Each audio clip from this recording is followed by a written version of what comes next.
Sun is here as well. And Trevor Kavanagh joins us. He's former political editor at The Sun. Very good morning to you. Good morning, Julie. So much to talk about. Let's get straight to the latest promise. They're going to get all of these, 10,000 Channel migrants out of hotels, out of the 32,000 who are currently in hotels, out of the 102,000 who are currently in the country and other accommodation, and they're going to get them into military barracks, starting with 900 up in Scotland and in East Sussex. I mean, problem sorted, Trevor. Yeah, it all goes away. Well, as you said earlier, Julia, believe it when you see it. I mean, this is a tiny proportion of the numbers who have come into this country in recent times. If they got 10,000 into these barracks, which, by the way, are going to be pretty grim accommodation, because the poor old squaddies who have had to live in these rat-infested, damp homes across the country have been complaining about them for decades. And, you know, human rights people are not going to allow foreign invaders, as I would call them, to come and live in places that the troops don't like.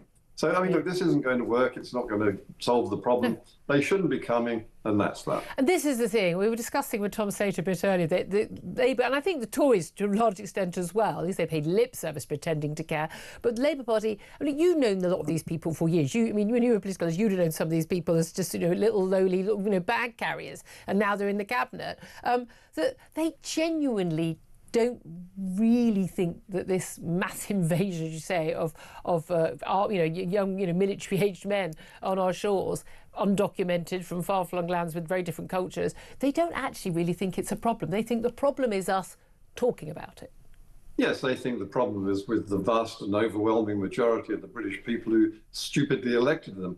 And all right. I think that, but, this is a serious, serious problem. We have been invaded. We are being invaded by the day by countless numbers. I know that there is a rounded figure, but we really don't know how many, but it's in the hundreds of thousands, certainly tens of thousands of people coming undocumented from various countries, not least Pakistan and Afghanistan, where Islamic State has quite a strong foothold. Yep. What percentage of those tens of thousands might be either Islamic State or sympathizers? I would say quite a significant proportion. And when you see what was going on in the streets of Tower Hamlets over a few days ago, when people in balaclavas, which I think are hideous and sinister and should be banned along with the burqa, in fact, ahead of the burqa, that is a threat to our country, which has yet to manifest itself on the streets of Britain. Yeah, absolutely. It was incredibly sinister. And again, the police banning a UKIP march, saying that would be provocative, could promote tensions and violence, but not thinking that a load of men in masks and balaclavas and hoodies, pretty much all wearing black, carrying foreign flags, Bangladeshi flag, the Palestinian flag, and shouting Allahu Akbar. Like, no, in no way is that intimidating. Not at all. No one's going to think that that's going to be provocative.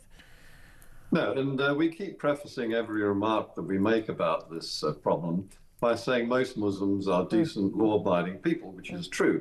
But that simply does not apply to the very visible, large number of people who are on the streets of Tower Hamlets, the biggest Muslim community in this country, untouched by the police, unmolested by police, while, as you say, a small group of protesters from UKIP, which is now basically redundant, were barged away to some other place. Absolutely. That is an indication of what's going to be happening on the streets if Nigel Farage ever wins office. Well, yes. Well, I mean, it's interesting. We'll talk about that, the grooming gangs. But I want to ask you just about David Lammy, first of all, dubbed Calamity Lammy by Robert Jenrick, his shadow as Justice Secretary. How much do you blame David Lammy for the Epping migrant sex offender being released accidentally? Is it his fault? Or actually, can a lot of the blame be laid not just at human error in one particular prison, but actually on cuts since 2010 to the justice system?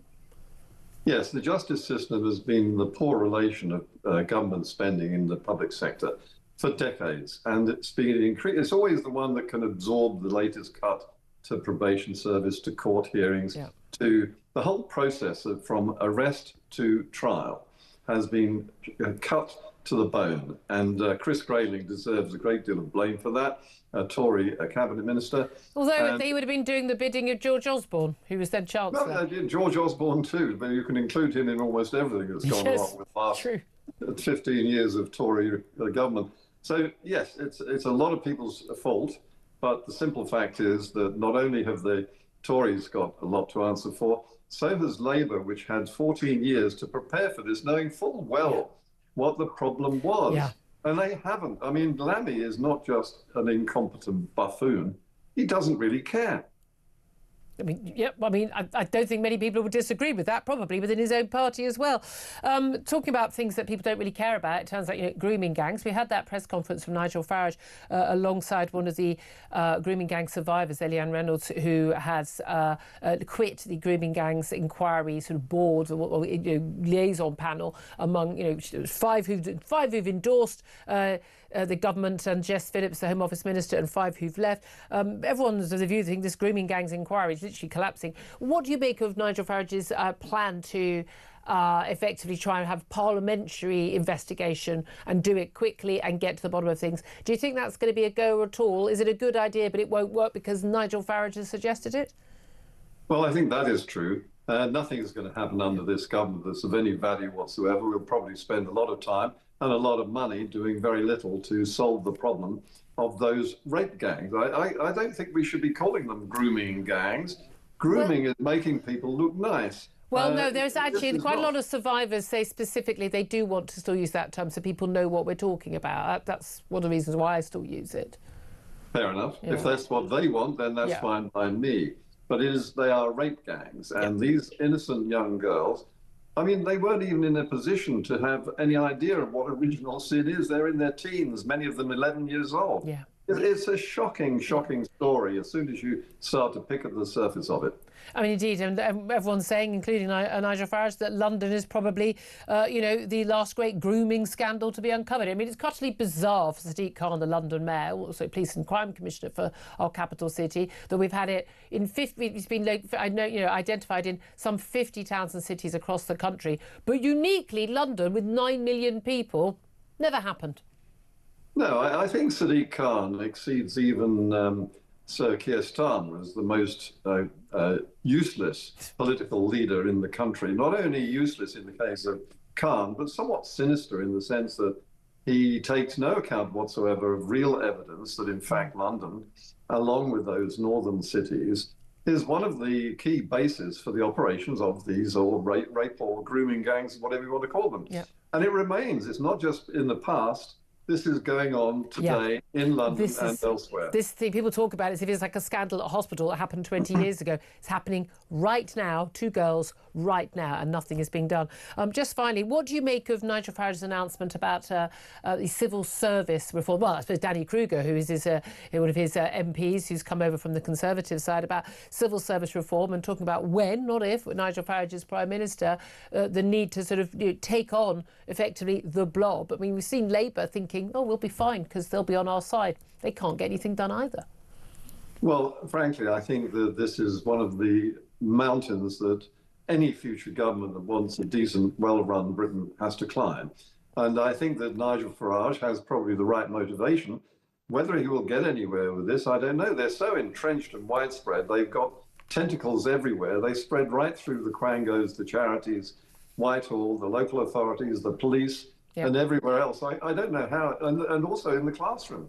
Teachers are now teaching young children that immigration is a good thing. Well, give me the child at 7 and I'll give you the man. Yeah, we are in mad territory and we're paying for it all. Trevor Kavanagh, always good to get your views on all these things. You never censor yourself. Love to hear it. Former political editor of The Sun.